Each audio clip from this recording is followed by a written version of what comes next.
cœur de l'Auvergne, dominant de ses hautes tours la plaine de l'Allier, se dresse depuis 8 siècles le château de Vos. Un château de légende où il se passe des choses étranges. On raconte qu'au XVIe siècle, le châtelain tomba éperdument amoureux d'une très belle jeune fille nommée Lucie.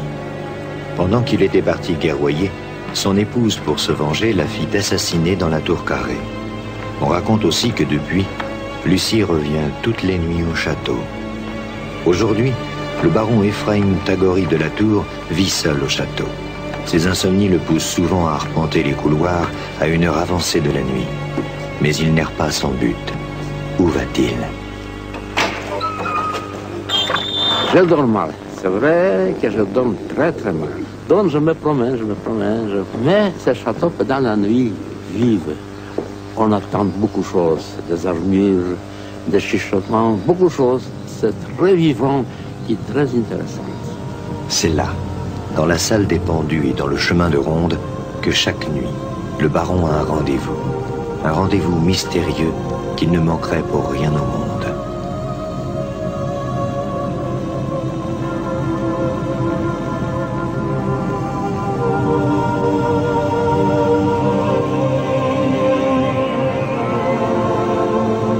C'est le fantôme de Lucie que le châtelain rencontre chaque nuit à Vos. Lucie, la belle jeune fille morte tragiquement il y a 400 ans. La première fois, j'ai vu Lucie comme petite lumière. Après quelques temps, j'ai vu la lumière en pleine, surtout à pleine ligne. Je vu dans toute la puissance.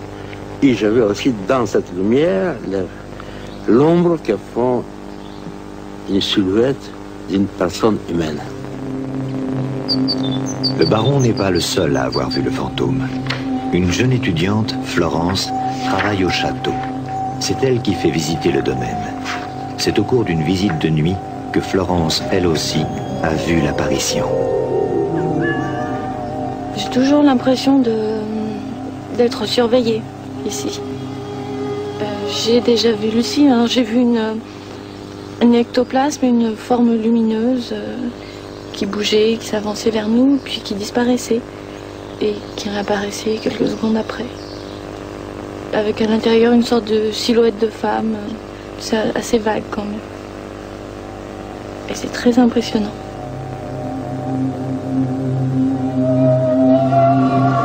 Il est évident que ce château a une âme. Ce château, les pierres de ce château ont une vie propre. On a l'impression que c'est tout un monde très ancien qui a souffert, qui a vécu, qui a fait vivre ces pierres et qui est encore là d'une façon un peu mystérieuse, bien sûr, très mystérieuse même, mais très précise. Vos est pourtant un village si tranquille. Qu'y a-t-il vraiment derrière les murs du château mystérieux? C'est en août 1984 qu'une équipe de France Inter, intriguée par la rumeur, décide de venir faire un reportage sur ces phénomènes étranges.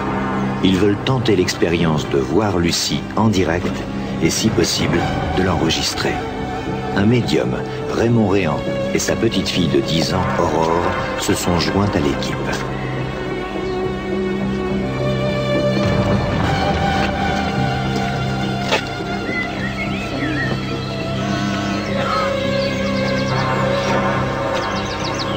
Monsieur le baron Tagori de la Tour. C'est moi-même. Jean-Yves Casga, France Inter. Bienvenue. C'est vrai que j'ai du mal à croire aux fantômes, donc c'est vrai qu'on n'était pas très enclin à croire qu'on allait voir des ombres. Mais c'est vrai aussi que le baron avait une façon de le raconter qui était telle que ça aurait été déraisonnable de ne pas passer une nuit à rester dans le château. Le groupe est immédiatement saisi par l'atmosphère du château. Et tandis qu'il traverse la cour d'honneur pour commencer la visite, Aurore, elle, a l'impression étrange d'être observée du haut des tours.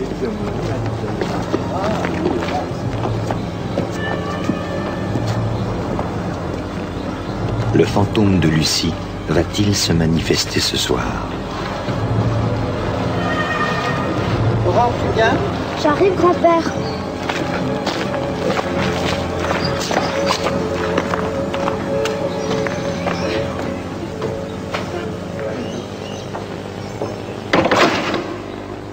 Pendant toute la journée, les deux ingénieurs du son mettent tout en place pour détecter la moindre trace de subterfuge. Test micro 6, tu m'entends? 1, 2, 1, 2. Ok, c'est bon, passe au suivant.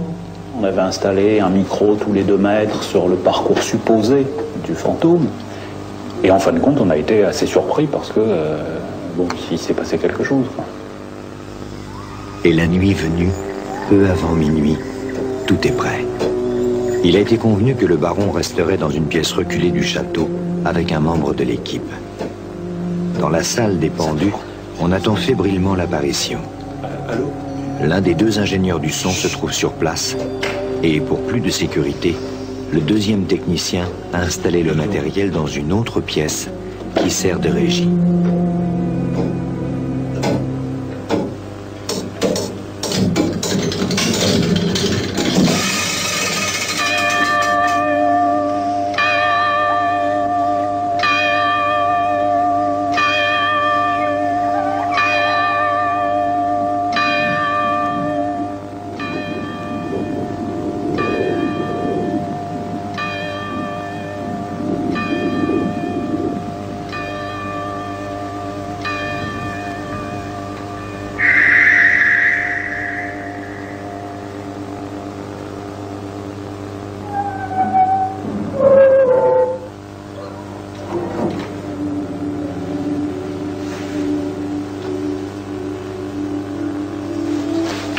Il y a quelque chose là. Près de la fenêtre. Qui le voit? Moi, je la vois. Ça grandit. Mais où? Quelle fenêtre? Là, près de la fenêtre, là, à droite. Là.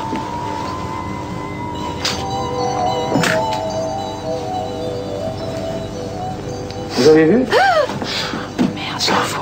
Je la vois.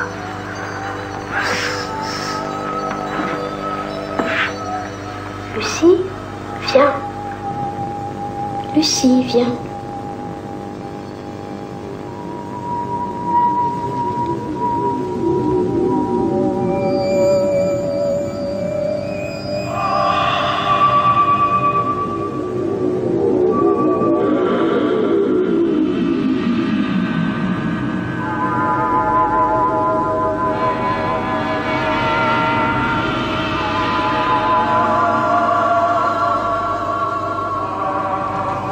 Prends une photo. Lucie, viens. Viens, Lucie. Père, t'es à côté de moi, j'ai peur.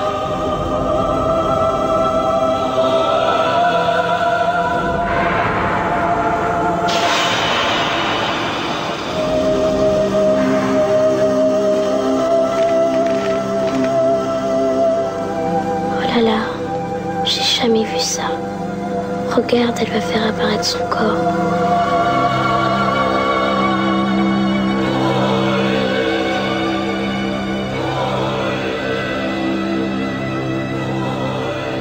Regardez se diriger vers le chemin de ronde. Et c'est à ce moment-là, dans le chemin de ronde, où des micros ont été installés tous les 2 mètres, c'est à ce moment précis qu'un bruit très étrange va être enregistré.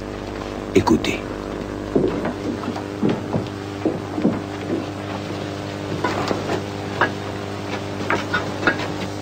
Elle grandit, elle grandit. C'est fantastique.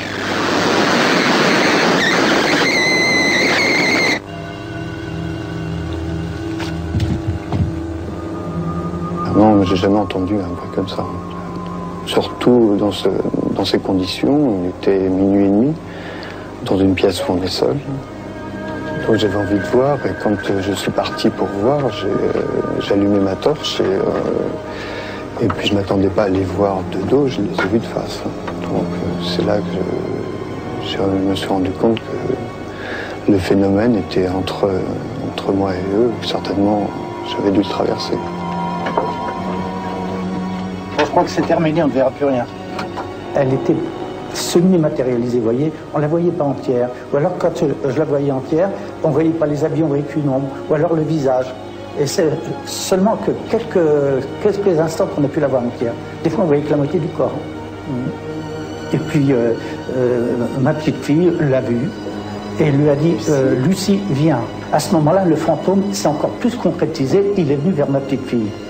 Vous imaginez la surprise. Grand-père est à côté de moi. J'ai peur. C'est une forme un peu nébuleuse, éclairée de l'intérieur, qui est apparue par flash. Je l'ai vu donc au début de façon très floue. Et puis j'ai eu 2 ou 3 flashs très importants. Et là, donc je ne pouvais plus douter de ce que je voyais.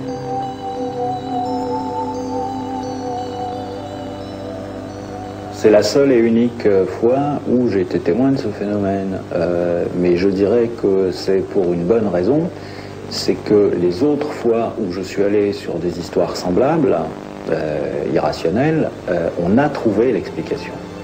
Mais aujourd'hui, là, maintenant, on est obligé de dire que on est complètement en l'air. On ne sait pas ce qui s'est passé. Il reste 2 preuves tangibles de cette expérience. Une photo prise cette nuit-là et l'enregistrement magnétique d'un son qui, après analyse, demeure inexpliqué. Alors, que s'est-il passé cette nuit du 4 août 1984 à Vos?